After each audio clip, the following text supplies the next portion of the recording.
Hola a todos, en este video voy a explicarles cómo pueden hacer el método de la falsa posición en Visual Basic y Excel. Al finalizar este video, ustedes podrán realizar una macro que les va a encontrar la raíz de una ecuación utilizando este método. Asimismo veremos el aspecto teórico y la diferencia que tiene este método con el método de la bisección. Muy bien, de ideas generales que deben de saber es que un inconveniente del método de la bisección es que el intervalo que tú le pones de XA a XB es un intervalo que se va partiendo en partes iguales y no toma en consideración las magnitudes de los valores de la Y, solamente lo trabaja en términos de la X. Entonces, si recuerdan ese video, pues les explicaba que definían un intervalo, entonces dependiendo de cómo estaba, sacaban el promedio para XR y dependiendo de si la XR estaba más cerca de un lado u otro, pues hacíamos el cambio. Aquí no, aquí lo que vamos a hacer es que consideremos también los valores de la Y. Tendremos esta recta que va a unir los valores de la Y1 o la YA y YB, y esta recta es la que vamos a estar moviendo a lo largo de las iteraciones. Entonces el método concluye cuando esta recta que se genera de esta Y a esta Y se parece mucho a esta línea roja. Ahí terminaría, o bien cuando tú le digas en base a tu criterio de error, le dices un criterio de paro y ya detiene el programa. Esas son las ideas generales que deben saber esto. El método de la falsa posición también se le conoce como regula falsi o bien se le conoce como el método de interpolación lineal. Y es precisamente por eso que estamos trazando esta recta y la vamos a estar moviendo en cada iteración. La lógica que sigue este método es exactamente igual a la lógica que se sigue en bisección, que tenemos que elegir valores iniciales pero que hagan que los valores de f de xa y f de xb, cuando los multipliquemos, me den negativo. El primer paso es igual. El segundo paso es que en vez de que estemos calculando un promedio, vamos a estar calculando el valor de la x con esta función. Entonces esta función aquí sale de analizar este triángulo, esta recta con los triángulos que tienen por aquí. Entonces hacen un análisis matemático y esto es lo que tendrían como aproximación de XR. Bueno, aquí nada más en la fórmula hacerles mención de que la U se refiere a la B y que la L se refiere a la A. Esta es la upper o de superior y lower de inferior, la A. Nada más como comentario ahí de la nomenclatura. Y el paso 3 es igual en bisección. Van a utilizar los mismos criterios para cambiar XB por XR o XA por XR. Entonces, ya que cambian esos valores, se vuelven a regresar al paso 2 y vuelven a repetir el procedimiento. Ahora bien, calculan un porcentaje de error y ya dependiendo de cómo sea su criterio, pues ya verán cuántas iteraciones deben hacer. En esta partecita de aquí, yo tengo la función que utilicé en el video anterior, pero ahora la voy a hacer con el método de falsa posición en estas celdas del Excel. Aquí yo tengo las funciones evaluadas en XA y en XB y tengo el producto. Entonces, este valor lo único que me dice es que los valores que yo elegí de 0 y 2 son valores aceptables para empezar a trabajar. En caso que no lo fueran, pues entonces tendría que elegir otros. Esto es lo primero que deben de verificar siempre. Entonces, tienen los valores de X, los valores de la Y. En esta celda me vas a calcular con esta fórmula el valor de XR, lo calculas con esta fórmula y luego vas a evaluar la función, en este caso es e a la menos x, la evalúas con el valor que obtuviste de XR. Después de que evaluaste la f de XR, vas a multiplicar f de XA por f de XR y dependiendo del signo, estaríamos cambiando lo que es la XA o la XB. Entonces, como aquí está dando negativo, en las iteraciones solamente va a estar reemplazando el valor de la XR por XB. Y eso es lo que estaría considerando en cada iteración. Ahora, recordar que esta columna que dice error, este es un error aproximado. Es un error aproximado. Entonces este es el que se recomienda calcular de iteración a iteración. Y esta última columna yo no la recomiendo mucho porque es el error real. Esto implica que yo ya conozco el resultado, que es el que tengo aquí, .5671, y estoy comparando el valor que estoy obteniendo de XR con este resultado. Entonces, esta yo no la calculo en las iteraciones realmente, pero la que sí calculo es el error aproximado. Entonces, dependiendo también de mi criterio, pues ya llegaré a la respuesta.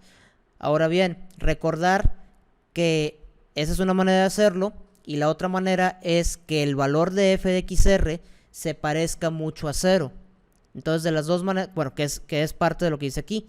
Entonces de las dos maneras ustedes pueden hacer las iteraciones y encontrar el valor de la raíz de la función.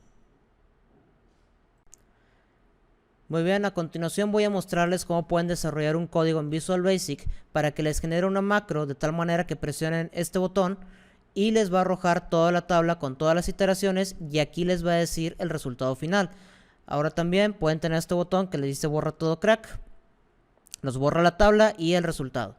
Entonces vamos a ver el código de Visual Basic para ver cuál es la lógica que hay detrás de todo esto.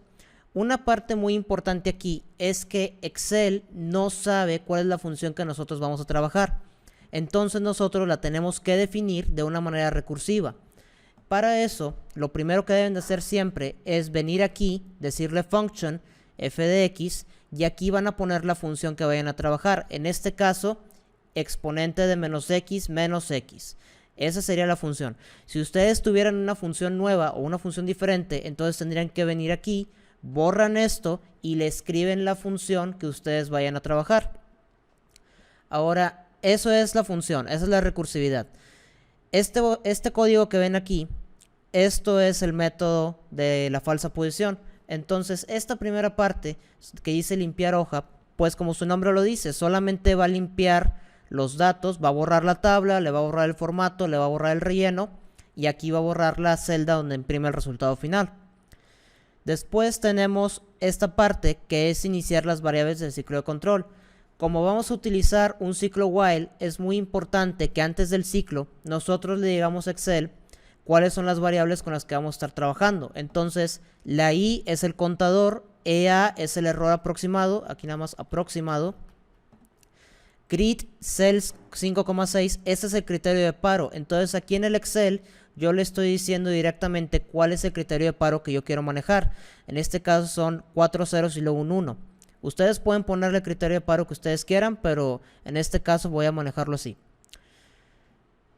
XA y XB son los valores iniciales de A y B. Esos también los toma directamente de la hoja de cálculo. Entonces lee los valores, los almacena y posteriormente va a empezar a trabajar. Ahora recuerden, el primer paso es verificar que la condición de que los valores que seleccionamos estén dentro los valores que seleccionamos incluyan a la raíz de x. Entonces, para eso, checamos esta primer condicional. Si esto se cumple, entonces, pues los valores son válidos. Entonces, este if hace esto. Es el paso 1 que les mencioné anteriormente. Ahora, aquí tenemos todo el código. Ahorita voy a esto. Y después de todo el código, viene este else. Y luego le dice un mensaje en dado caso de que ustedes seleccionen valores que no son los adecuados porque no se cumple la condición. Entonces termina ese mensaje y termina el if. Entonces esa sería la primera parte. Este código de acá es el de borra todo crack. Básicamente es lo mismo que les acabo de mencionar, que es de la parte superior, esta parte de acá. Y nada más. Ahora, de lo que es esta condición, suponiendo que se cumple, empieza a ser el método de la falsa posición. Entonces, ¿qué es lo que hace aquí? Empezamos con un ciclo do while en donde le decimos que mientras el error aproximado sea mayor al crítico, aquí vas a empezar a hacer todas las operaciones. Esto de aquí, este for, es nada más para decirle ahí al Excel que me ponga la tabla con el formato, o sea, que me ponga el contorno ahí de la tabla.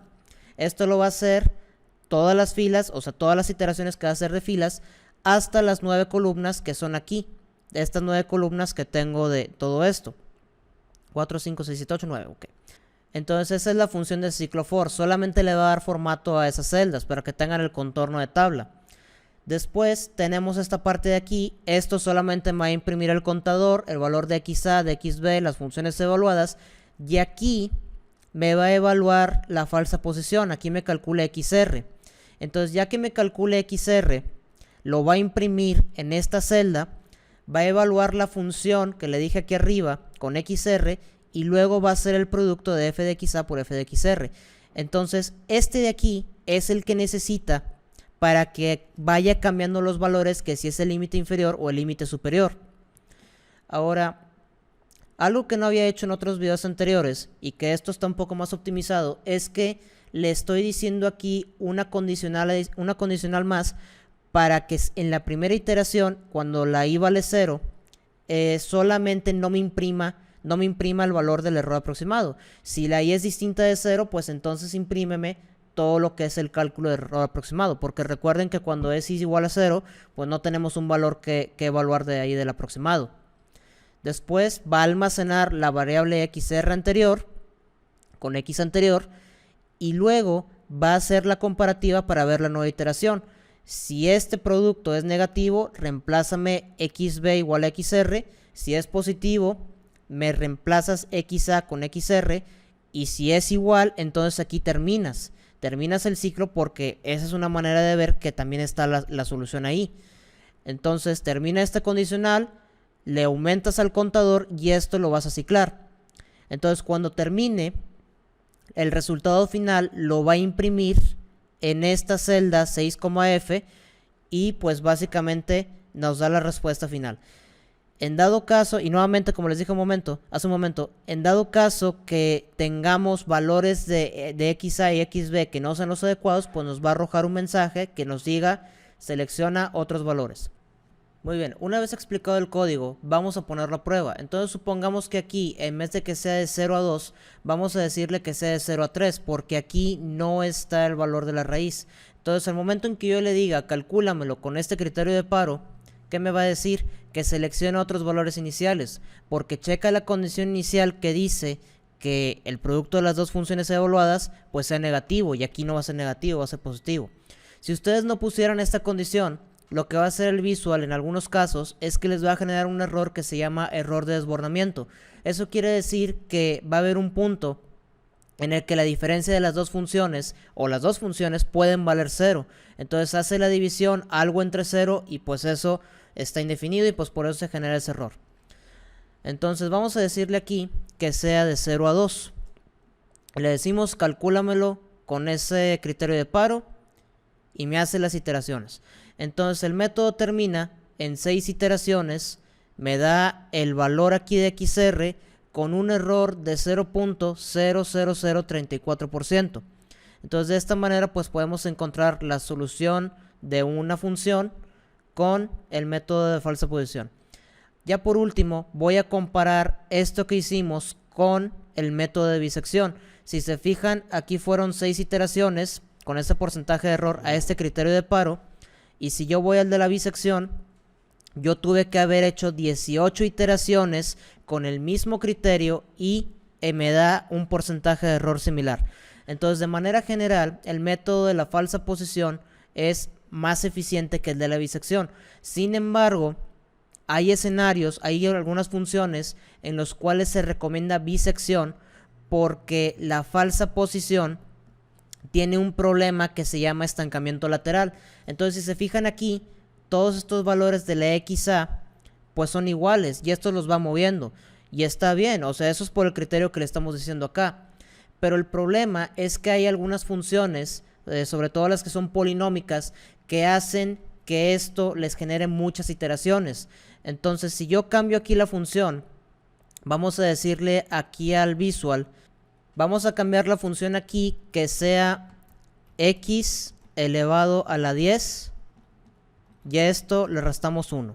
Vamos a poner esta función para el método que es de la bisección y vamos a poner esta misma para el de la falsa posición. Entonces la idea aquí es que quiero que vean que hay una diferencia que es muy importante en cuanto a lo que es ambos métodos. Entonces aquí copiamos y pegamos. Ahí está. Entonces después de hacer las iteraciones me arroja esta tabla. Aquí nomás voy a ponerla un poco más amplia. Ahí está.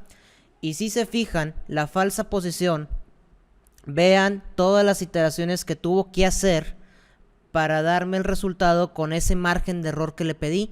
Entonces si se fijan, los cambios son mínimos, prácticamente no cambia y se queda estancado en un solo valor. Entonces tuvo que hacer 1148 iteraciones para que se aproxime al error al criterio de paro que le estoy pidiendo y me dé este resultado .9989.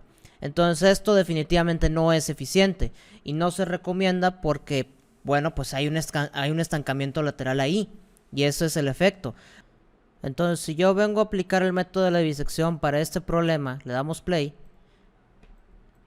esto solamente me lo hace en una sola iteración. No tiene ese problema de que se quede estancado en un solo lado, sino que esto con el promedio pues ya te dice que el valor de XR es la solución, ya que f de XR da igual a 0. Y ahí termina. Ahora, ¿cómo se corrige este problema? Bueno, el problema se corrige modificando el algoritmo para que cada dos iteraciones que se quede estancado en un valor de X divida el valor de Y entre 2. Entonces eso se le llama el método de la falsa posición modificada, pero ese lo explicaré en otro video. Entonces, si tienen alguna duda o comentario con respecto a este programa, pues háganmelo saber. Y pues nada más, nos vemos en el siguiente video.